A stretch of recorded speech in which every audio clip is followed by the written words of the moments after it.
ខ្ញុំទើបតែរកឃើញនៅ AI មួយដែលជួយអ្នកទាំងអស់គ្នានៅក្នុងការ design នៅ prototype មិនថា mobile app ឬក៏ website បានដោយងាយស្រួលដោយមិនចាំបាច់ចេះ Figma ឬក៏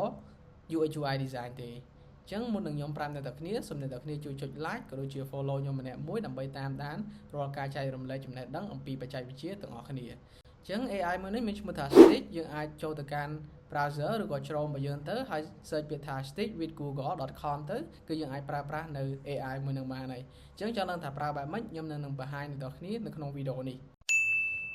អូខេអញ្ចឹងដើម្បីប្រើបានយើងចូលមកកាន់ browser ឬក៏ Chrome របស់យើងមកហើយយើងវាយពាក្យថា stitchwithgoogle.com នេះយើងអាច enter មក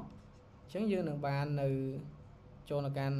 កន្លែងឆាតហើយយើងអាចធ្វើការបង្កើតអញ្ចឹងវាមានតកតជាមួយនឹង app ឬក៏ដោយសារនេះខ្ញុំប្រែជាខ្មែរវាជា web មានន័យថាយើងចង់រើសជា app ឬក៏ជា web អញ្ចឹងពេលដែលយើងធ្វើការជ្រើសរើសទៅហើយយើងសរសេរ prompt ដើម្បីឲ្យវា design ទៅវានឹងធ្វើការ design ទៅតាមហ្នឹងហើយអញ្ចឹងអានេះខ្ញុំទៅមើលអ្វីដែលខ្ញុំបាន design ចាស់ៗមកហើយនេះយើងមើល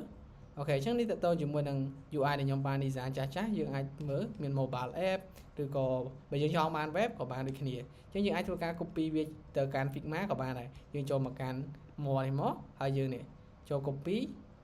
ចម្លងទៅ Figma អញ្ចឹងយើងធ្វើការ copy ទៅយើងចាំបន្តិចទៅពេលដែលវា convert នេះអូខេយើងចូល convert នេះមកពេលដែល convert success យើងអាចធ្វើការផាស UI ទាំងអស់ហ្នឹងចូលទៅកាន់ Figma របស់យើងបានហើយអូខេឥឡូវខ្ញុំ copy មកខ្ញុំទៅបើក Figma មួយមក sorry Figma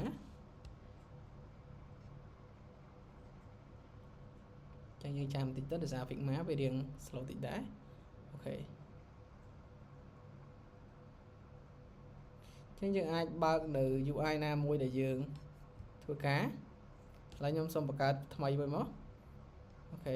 យើងអាច create មួយថ្មីមកអញ្ចឹងយើង create file Figma ថ្មីមួយរបស់យើងទៅហើយយើងធ្វើការផាសនៅអ្វីដែលយើងបាន copy បញ្ចូលមកអូខេនេះអញ្ចឹងយើងអាចធ្វើការ design វាបានមិនថារូបភាពមិនថា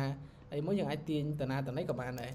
អញ្ចឹងវីដេអូអំពីការប្រើប្រាស់ Stitch AI គឺមានតែប៉ុណ្្នឹងទេបើសិនជាគ្នាយើងពេញចិត្តសូមជួយចុច like ក៏ដូចជា follow ម្នាក់មួយផងអញ្ចឹងពីខ្ញុំមានតែប៉ុណ្្នឹងបាយ